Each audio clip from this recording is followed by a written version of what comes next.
By Jove, it's the treasure trove! Hi, everyone, and welcome to episode 11 of Andy's Treasure Trove San Francisco. It's an acoustical space featuring interviews with artists and other interesting people, plus audio adventures focusing on art and culture. I'm your host, Andy Moore. There's also an Andy's Treasure Trove website at, where else, andystreasuretrove.com, and it contains descriptions of every episode of this podcast, as well as lots of photos and videos from each episode, and, as they say, much, much more. And don't forget the Treasure Trove online store, where you can buy all your Andy's Treasure Trove gear, including t-shirts, coffee mugs, baseball caps, bumper stickers, throw pillows, pet food bowls, you name it. Check it out at, you guessed it, www.andystreasuretrove.com. Now, before we get to the heart of today's episode number 11, my interview with the great writer and movie director Terence Davies, I want to play for you a fun response to the request I made a few episodes ago asking for musically minded listeners to send me some original theme music or theme songs that I can use at the start of my show. To date, no one has sent me any new theme music. What was I to do? Well, I begged is what I did. I begged my very musical and also rather silly friend David Lisle to come over to the Andy's Treasure Trove Hilltop Multimedia Complex, and we went into the so-called music room, which adjoins the so-called Great Hall of 100 Treasure Boxes that I'll tell you more about in a future episode. In the so-called music room, I have an out-of-tune piano, an accordion, a flute, and an antique zither. After some friendly pressure and an adult beverage or two, David chose the out-of-tune piano, sat down, and offered me two off-the-cuff possible podcast theme songs. His first offering includes 2 blank spaces for me to chime in announcing the contents of the current episode and any sponsors for that episode. But I'm not using this to introduce today's episode, so those spaces will remain empty as I play for you now David Lisle's entry number 1 in the ever-expanding collection of Andy's Treasure Trove opening theme music. The treasure trove, it's a treasure trove. Open the case, you never know what you might find in Andy's treasure trove. Here comes Andy! Andy! What's in your treasure box today? Really? What else? No, you're kidding! Wahoo! Andy's treasure trove, it's a treasure trove. Open the box and there's your treasure. Andy's treasure trove. Never miss a single episode of Andy's treasure trove. Pretty zany. Should I keep it in the collection? Let me know via my website or via the listener call-in line listed at andystreasuretrove.com. Here's David's other contribution, and though it's in the comedic vein as well, it touches on something serious that, it so happens, is very applicable to today's episode. So let's call this the official intro music for this episode 11 of Andy's Treasure Trove, with thanks to David Lisle. It's Andy's treasure trove. His favorite color is mauve. That's just a little something I want you to know about Andy's treasure trove. It's a pleasure at your leisure, if there's some measure in your cove. But don't forget your Novocaine, sometimes you'll be in pain. Andy's treasure trove. Not everything's for everyone, remember, we are all individuals. Everybody's different, you know. Thanks very much, David. And yes, everyone is different, and we all have various degrees of success understanding others and even understanding ourselves. The concept of the tortured artist struggling and suffering and thereby enriching his or her artwork is a familiar narrative, and the life of British actor, writer, director Terence Davies exemplifies this narrative to a T. Born in 1945 in Liverpool, England, he was the youngest of 10 children in a Catholic working-class family with an abusive father, bullies at school, the abuses of the Catholic Church, and Terence's own legendary self-loathing for being gay. After a shut-down adolescence, he spent years in a career as an accountant. His first 3 short films in the 1980s, entitled Children, Madonna and Child, and Death and Transfiguration, later became known as the Terence Davies trilogy. They were semi-autobiographical glimpses into the harrowing life of torment experienced by Davies in post-World War II Liverpool. In his first feature film, 1988's Distant Voices, Still Lives, the family again lives in the shadow of a monstrously abusive father, this time played by the great British character actor Pete Postlethwaite, whom Davies says is the only actor to play a member of his family who actually looked like the person they were playing. The main subject of my recent chat with Terence Davies was his next feature as a writer and director in 1992, a film called The Long Day Closes, which is one of my favorite films of all time. In the recorded chat you'll hear in a moment, Terence and I discuss this charming, poignant, heartwarming, and beautiful film centering on the favorite time of his childhood between the time his abusive father died and the family could relax a little bit, and the onset of his own highly fraught adolescence. Terence's next 2 features as a director, but not writer, were 1995's The Neon Bible and 2000's The House of Mirth. We talked about several of his favorite cinematic techniques, including his recontextualizing of fragments of soundtracks from other movies. We talked about the lost tradition of public singing in Britain, and of the chronic low self-esteem that haunts this man constantly. And we talked about his new documentary essay film about Liverpool entitled Of Time and the City, opening on January 21 at Film Forum in New York City, after a special screening at the Cannes Film Festival last year. Terence Davies is also being honored at New York's Museum of Modern Art this week, and in an article in yesterday's New York Times, that's January 11th New York Times, writer Dennis Lim compared Terence Davies with the English singer Morrissey in that they have both made a beautiful body of work based on misery. While that may be true, it certainly is true of one of my heroes, Terence Davies, whom I spoke to on the phone following a chance meeting weeks earlier at the Pacific Film Archive in Berkeley, California. We started with his childhood in Liverpool. Well, when I started writing, because it started really with the trilogy, that was my only sort of world experience, if you like. That was my entire world, and I wrote about those episodes simply because I needed to. I didn't realize at the time, but I needed to do them. Then when I got my first feature, which is Distant Voices, Still Lives, that was an exploration of the very, very detrimental effect my father had on part of my family.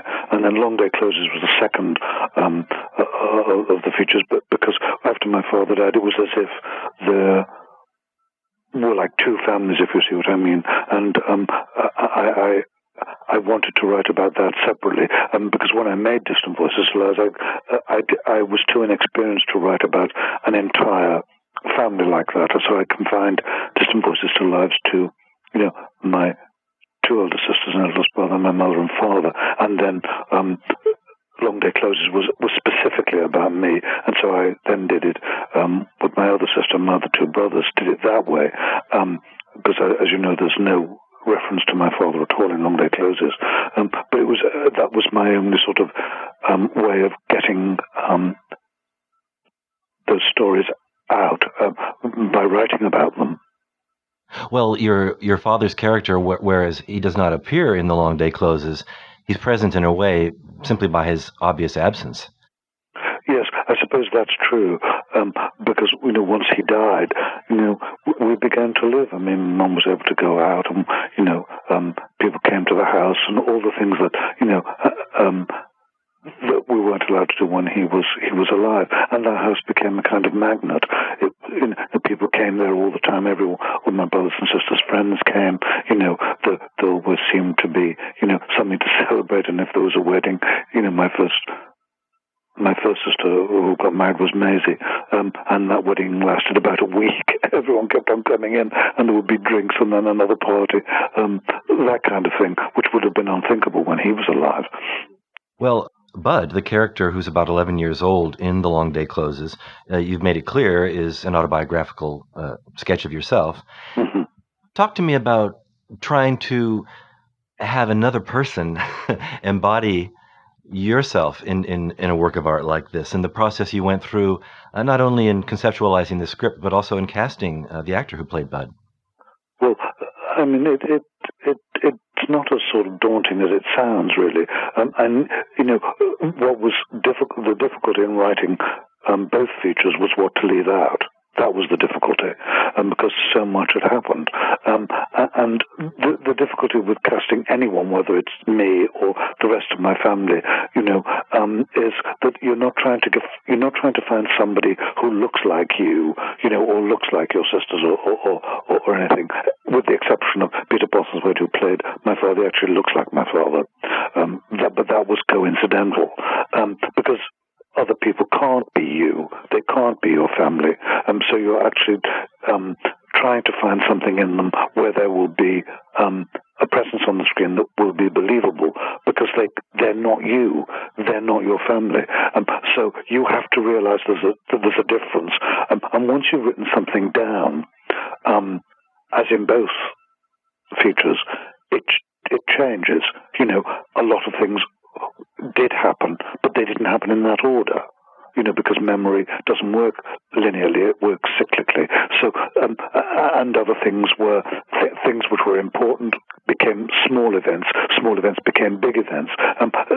So that's an aesthetic view of a remembered life. So by the very fact that you do that, you change the nature of the story, because obviously it's impossible to show exactly what it was like, that's actually impossible. And you have to try and capture the quintessence of any memory, of any action, of any experience, and refine it down. And then when someone comes along to do that, you have to allow them the space to interpret what you've written. And that's when it becomes something beyond what it originally was. But the only criteria you've got when you cast anybody, whether they're playing me or any member of my family, is, are they believable as actors or actresses?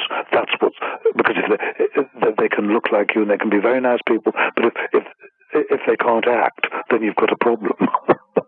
Well, so and essentially it's kind of a three-step process, because first we have reality as you lived it, then we have the memory of that reality as your mind has re-edited it, perhaps, or the things we do, as you were just describing, to our own memories, and then giving the responsibility over to someone else or a group of people working together to somehow portray some of those truths without necessarily having to duplicate them. That's right, and of course you can't duplicate them. You can only replicate them. It's like when you used to have carbon paper. The more copies that you do with more and more carbon paper, the fainter it becomes. But that doesn't mean to say that it can't be as powerful once reinterpreted, because I think that's what all experience has to be. It has to be re-experienced, by the person who's experienced it, and then if you make it into a film, or a play, then it's reinterpreted yet again. What is difficult is two things, I think. One, to keep an aesthetic distance on it, and B, is to be sure that they are not doing things which you feel are aesthetically untrue. One of the people who was playing one of the friends of my sister in Long Day Closes said, we take our responsibility very seriously. These are real people we're portraying, which I thought was a lovely thing to say. Yes, it's one hopes that people with the responsibility of portraying other people or ideas feel that it is a responsibility and it's not just an exercise. Well, so Lee McCormick, who played 11-year-old Bud, I'm not familiar with his work. Do you know, has he gone on to a big acting career, or is he... No, not at all. I saw a lot of children for the role. Again, it's an instinct when you feel that someone can do it. But he'd only been in one play at school where he played a gorilla, apparently, and didn't want to do it. He thought acting was really, really boring, and wanted to be a fireman. And as far as I know, that's what he became, because we've lost touch. Very interesting. Well, he... who knows what was going on in the actor's mind, but so much was able to be projected into the character's mind, at least from my seat in the audience. You can see the mind working, and you can see his face drinking in everything around him, and yet you're not really sure where he's at. You get a lot of clues throughout, but I think I mentioned to you once that I felt a little bit afraid for him going out into the world after the bullying he received at school. in a kind of a dog-eat-dog world, working class neighborhood. I figure that if he is a portrayal of you, that you had a very interesting journey between being 11 years old and your adult years when you started to make art for the rest of the world. How did you come out of the environment you came out of and become able to be expansive enough to share your vision with millions of people? Well, to be honest with you, I mean, I don't really know. I don't really deal with the world very well. I'm frightened of it most of the time. I'm still terrified, mostly of men. Usually I feel inferior to them. It is. I haven't found a way of doing that. I just knew that I had to do something artistic. I didn't know what it was. I never ever thought. Originally, I wanted to act and just write. That was all. I never ever thought I would become, a film director, and that the films would have this kind of response. I don't really manage the world very well.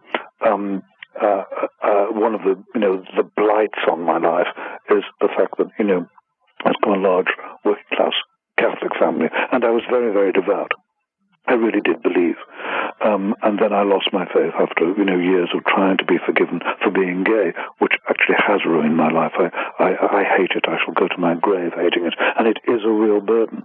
That is very, very difficult to cope with because, no one's ever been interested in me. Perhaps if I had been very good looking with a great body and, had lots and lots of lovers, that would have been wonderful, but that's not happened. I'm not good looking. I don't have a good body, and no one's ever been interested. So I've been largely celibate, which does corrode you in a certain way. And the thing is that because I decided I would not practice being gay, because I really don't like it, I poured myself entirely into my work. The drawback with that is it is really unhealthy, because if I can't get work or it's rejected, then it's a blow that's very, very difficult to bear, and it's very, very difficult to sustain your belief in what you do. I mean, I've not worked for the past 7.5 years. Everything I tried to get off the ground has come to fruition. Now, at last, I've got this documentary on Liverpool, which seems to, be causing a bit of a stir, which I'm very, very pleased about. But I don't really deal with the world very well. I really, really don't. I'm subject to a great deal of despair, a great deal of depression, and sometimes even my great solaces, like T.S. Eliot's Four Quartets or the music of Bruckner. Even they don't work sometimes. And that's when it becomes very, very difficult. I have not matured enough to deal with the world, I'm afraid. Well, I'm glad that you do find some solace in beautiful things. That's certainly one of the things that keeps me going, is the fact that no matter what's happening in my life, there are beautiful things everywhere and beautiful people. When you mentioned that your upbringing and your homosexuality and how that was dealt with, certainly when you were growing up, was a corroding experience, I would imagine it also, and correct me if I'm wrong, but maybe it helped stoke the fires of creation to get you to the point where you were able to treat these subjects in film. Well, maybe, but what's very difficult is, when you're bullied at school, and that went on for 4 years, every day for 4 years, and I didn't tell anyone. And my father, who was very violent and very ill, and that you have your self-esteem battered out of you. And I do believe very strongly that you don't get that esteem back. You can't manufacture it. Well, at least I can't anyway. Perhaps all those different forces which were working on me did produce, creativity. I don't know, because it's very hard to know where creativity comes from. Why should, I and the family be the creative one, if you like. But what I suppose I admire kind of courage in the face of that difficulty. I mean, it's one of the reasons I love Bruckner, not only primarily because, of the music, which I do think is really sublime. But I mean, he conducted one of his symphonies when he was 47, the fifth, I think it was, but I'm not sure. And a 17-year-old Marlowe was in the audience. And by the time he'd finished conducting the symphony, there were more people in the orchestra than there were in the auditorium. And he just stood on the podium and wept. And young Marlowe said, but Dr. Bruckner, it's great music. And he just said, yes, but no one wants to hear it. And he then went on to write another 4 or 5 symphonies. I find that kind of courage extremely extraordinary, you know. Well, again, I refer back to you. I mean, you're putting one foot in front of the other, and you just mentioned a new film project. So I'm empathetic for all the difficulties you and many of us have. I'm just grateful that you're still here and trudging onward. Thank you. I know that you've said work is a large part of your identity, and when the work doesn't go well or when it's not received well, it's devastating, and I certainly know exactly what you're talking about. Yeah. You mentioned Bruckner, though, and that brings me around to another question about The Long Day Closes. And one of the things I like about it very much is that in addition to the dialogue and what we might think of as background music in movies, there are some very specific quotes of popular music from the post-World War II era and snippets from other film dialogue from other films that appear throughout the film. And I think it's a very interesting technique. And I want to ask you how you came upon the idea to use that technique and how it works for you. Well, I'm not sure where any idea comes from, but, you know, all the snippets are from films that I actually love, that gave me enormous pleasure, and still do, you know, The Lady Killers, Kind Hearts and Coronets, Mimi and St. Louis, etc. And they form part of your emotional, aesthetic memory, you know, and very often, I mean, I wasn't born when Mimi and St. Louis was made, because, as you know, it was made in 1944, and I'd only ever seen it on television, you know, but that, of course, conveys what we all want. It conveys the perfect family. It's an absolute perfect family, you know, and there are things in it which still break your heart, you know, when they turn the lights out together, and it's just two young people who long to love. I just find that heartbreakingly beautiful. And you know, The Lady Killers, not the awful remake, but the one in 1956, is so wonderful, because we had wonderful comedy actors then. And seeing it for the first time, I actually saw it in the cinema in 56, you know, and then again, you know, because I was only 4 when it was made, Kind Hearts and Coronets was 1949, seeing it on television, I mean, it's the greatest comedy ever made. It's even better than Some Like It Hot, and I love Some Like It Hot, but nothing can compete with the sheer dignity and cleverness and the deliciousness of Kind Hearts and Coronets. So all those things have memories and things that I saw, like The Lady Killers. I can tell you where I saw them, what route I took, and where I sat.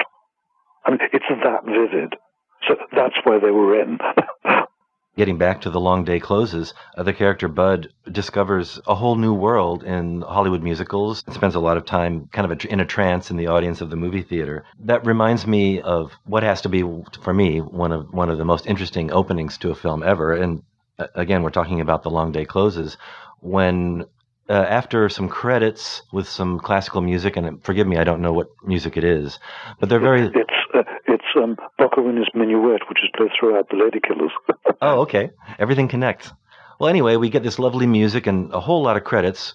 Sometimes credits like that appear at the end, but I really like the fact that you roll out all the credits with this delightful music, and then we get to the movie itself. And the first image we see, is, if I recall correctly, is a brick wall with the name of the street on it. And when we're looking at this brick wall, we hear, I think it's the 20th Century Fox fanfare, written by Randy Newman's uncle. That's right. And it's just like you're watching the most fantastic thing ever, but you're watching a brick wall. And then we turn from the brick wall, and we see the street, which is a dumpy, rundown, ravaged-looking, falling apart street at night in the rain.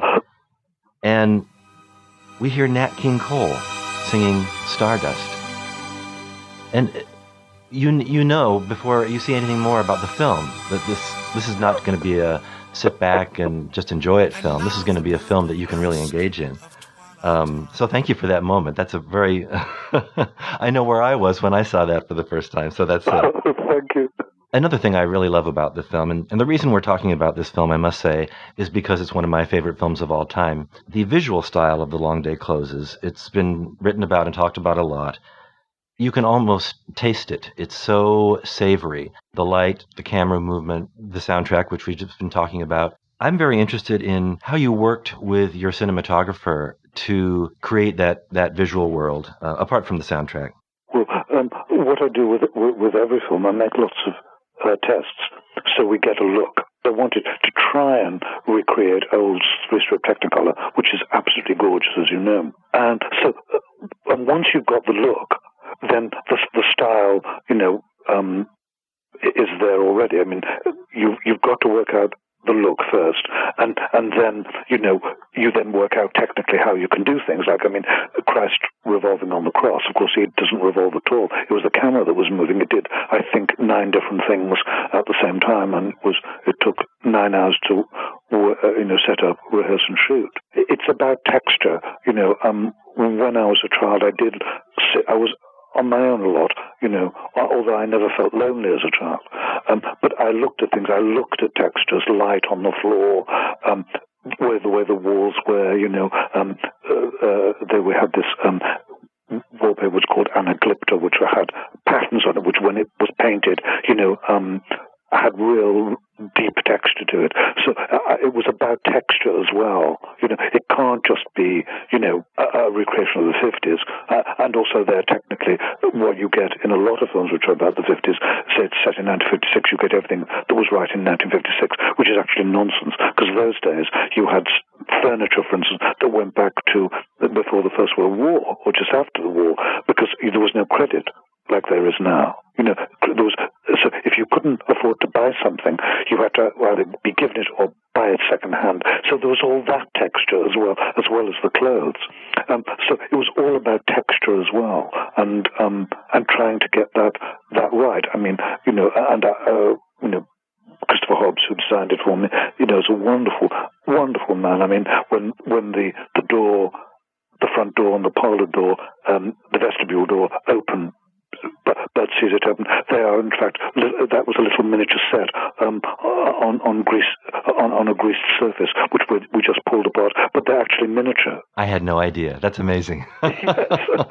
Well, one of my favorite shots, and I've read many comments about it, is sort of exemplifying this love affair with texture, is a shot where the sunlight is falling on the carpeting. And what I find most gratifying is the amount of time we're allowed to watch that shot. So many movies would have either not shown that shot or just cut away quickly, but we're watching something very simple, and yet something that really has the whole cosmos in it. Carpet with dappled sun falling on it. And I don't know if you remember being in the editing room with the editor, but was there some sort of a conversation like, well, I think if we held it a half second longer, we're not gonna turn the audience off? Or was it just, this is how long it has to be, and I'm not even thinking about the audience? Yeah, because once we set it up, and obviously, getting the light to come in and out and all that was absolutely controlled by us.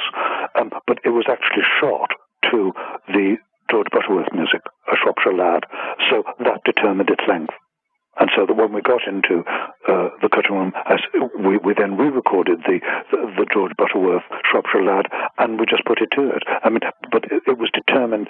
We had playback of the George Butterworth when we were shooting it. Now, do you use playback like that a lot?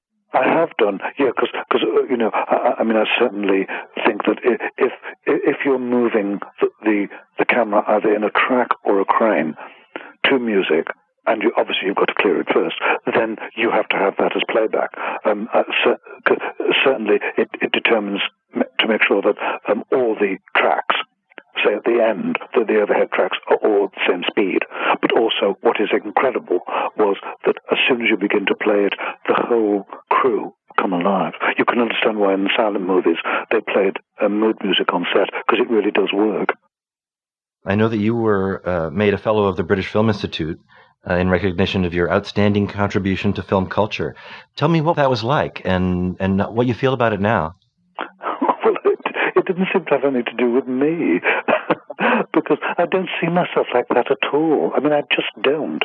When I think of, other people's work that I admire and revere, mine seems to be very poor by comparison. So it was very nice for the old ego, but I just thought, well, I wonder why I'm getting it. Well, we like that. We like humbleness, the recipients of our major awards. Next, I asked Terence about all the scenes in The Long Day Closes where the family is sitting around singing with neighbors and friends, or they're at the local pub, again, singing, taking turns singing songs that they all know. Friends would come over and hang out at the house, and there was a lot of singing, and it seemed like nobody was embarrassed about it. In this country, I think people are more self-conscious. Maybe they are in Britain now. Is singing in public and singing with friends in homes still a major part of British life? No, that's gone. That's absolutely gone completely.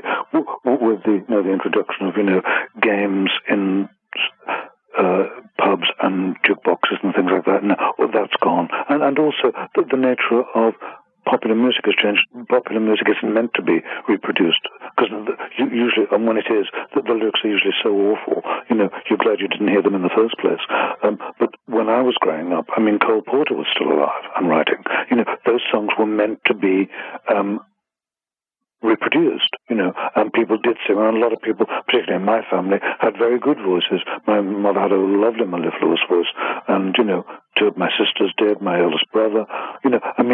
But popular music was meant to be sung, because very often when you went and got a record, you had the lyrics on the back of the record, but popular music really doesn't do that now. It's not there. That's not its function, As someone who's now in his 60s, it just seems to me to be very, very loud and almost anti-literate, deliberately illiterate. And when you do hear, the lyrics, they're usually so banal, and you just think, how can anyone take this kind of thing seriously? I do think, what we've seen over the last 40 years is a gradual decline of most art forms. They've become vulgarized because now one just feels it's about money, and once that happens, that kills it stone dead. It kills anything stone dead, because real art, and you had and they were mostly American,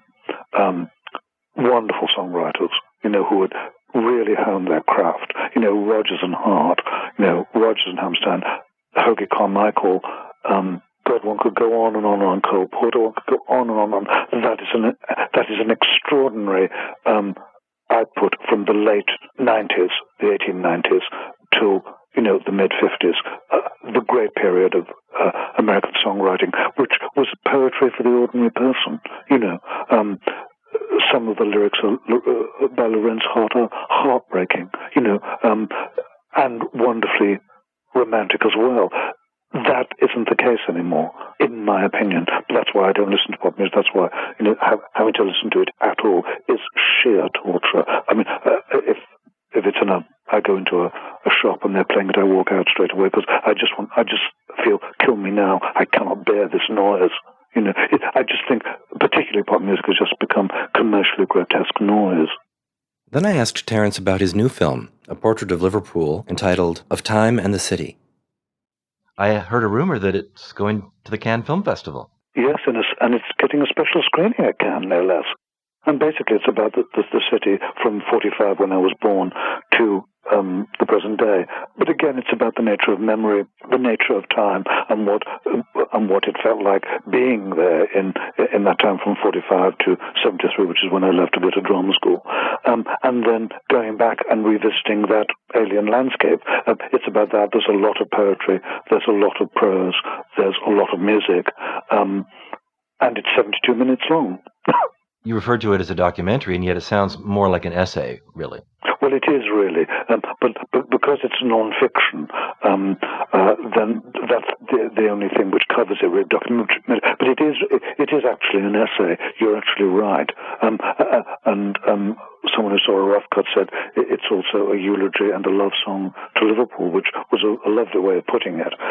The main square in Liverpool is called Williamson Square, and so go and shoot, see what you can see that you might think was interesting.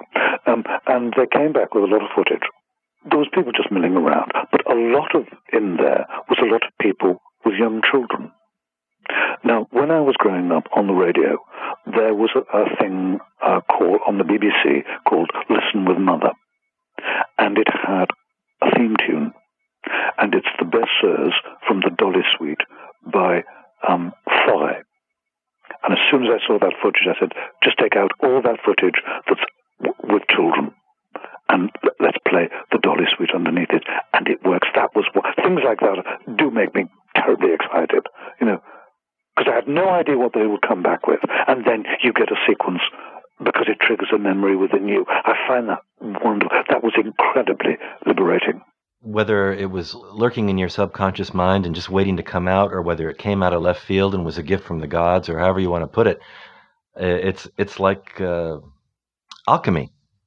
Yeah, it's true magic, because I had no idea what they would come back with. And of course, it's about the nature of time and memory, but also one of the producers said, it's about aging. And I said, suddenly I realized it was. All you see are very, very small children or people who are now in old age, which is very, very odd. And it is a farewell. It's a farewell. It is a valediction and an epitaph as well. Because, I'll probably never make any more films there. That's it now. Well, on that note, thank you so much for spending this time with me. It was an honor to meet you in Berkeley a few weeks ago, and an honor to talk to you now. You're welcome. Then I asked Terence if there was anything else he'd like to say to my Andy's Treasure Trove listening audience, and he was very kind enough to say the following. This is Terence Davies, and Andy's Treasure Trove is my cup of tea, and it will be yours too.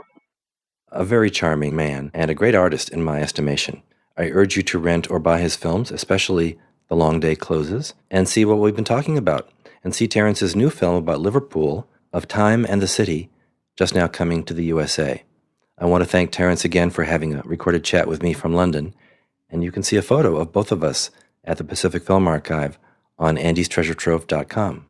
Well, now I want to urge you, that's right, you, to please give me a call via the Andy's Treasure Trove listener call-in line. Write this number down right now, area code 415-508-4084. That's 415-508-4084. Or send me an email via andystreasuretrove.com. Thanks very much. Talk to you soon.